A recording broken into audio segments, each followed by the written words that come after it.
A real popular feature that we have, it started here at Gator Trax Boats, is the hunt deck. And people ask us, what's the advantage of the hunt deck? Well, there's a lot of them. It originally started as a place to put the rear section of flotation foam.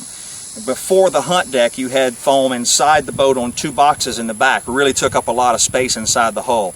Now you don't have that. The rear section of foam is actually inside this hunt deck, which, by the way, is not an add-on. It's an integrated part of the hull that's built as one solid piece of the hull. It's not just welded on the back.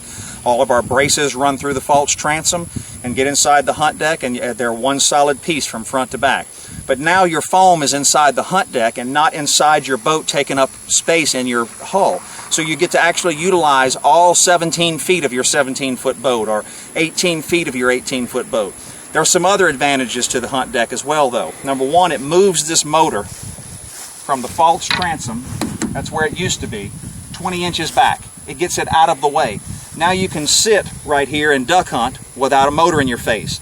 You can stand back there and fish without a motor in your knees. You can pop up the pop-up blind and throw a motor cover over the motor. It's completely out of the blind. It's not in the way. You're not sharing the back third of your blind with an engine. So another advantage is it moves it back further out of the way. Another advantage of the hunt deck, very easy to get in and out of the boat on a hunt deck if you're wading in shallow water. Much easier to throw a knee on this hunt deck and come on into the boat than it is to climb over 21-inch sides per se. Or from man overboard situation, you fall over in deep water and you're trying to get back in the boat and you don't have the strength to pull yourself up over the sides, this is where you come to. The boats only draft 4 to 5 inches of water. This hunt deck's only 10 inches tall, so it's very close to the water line. So for access in and out of the boat, it's another great feature. Speaking of low to the water, it's great for dog hunters. Our dog hunters love it. We make dog ladders, the accessories that go off the back of this. The dog can get on here and all the mud and the water that comes off the dog sheds right off the hunt deck into the water, doesn't mess up your blind. He's low to the water rather than perched high on that front deck up in the front.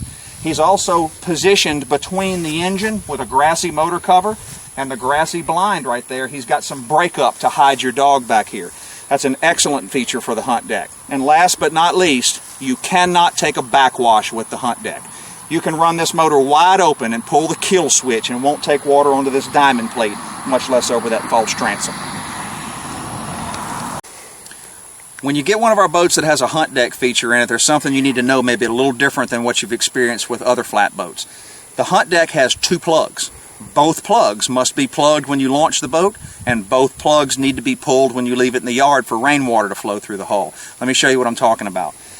This plug right here on the bottom, this is your main drain for your traditional, like you have on any other flat boat. It's got a piece of pipe that goes through the hunt deck out on the inside, and you can plug it from the outside or the inside. A lot of guys like to plug it on the inside in case they take water on. They can pull their plug and move the boat forward and get the water out.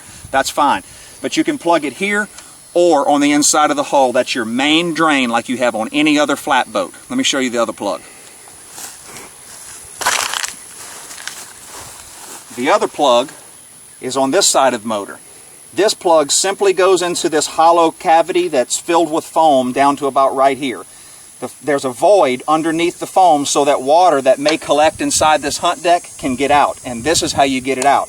This must be plugged from the outside of the boat when you launch the hull, just like that. When you leave it in the yard and rainwater collects in your boat, if you forget to pull the plug on the other side and you've got this much water holding in your boat, water can seep underneath those longitudinal braces. We can weld along the bottom of the false transom, up and over the brace and keep going, but we can't weld underneath that longitudinal stringer.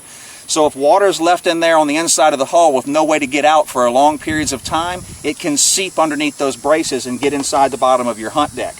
This plug right here is how you get that water out. Both plugs in when you launch, both plugs out when you're storing it.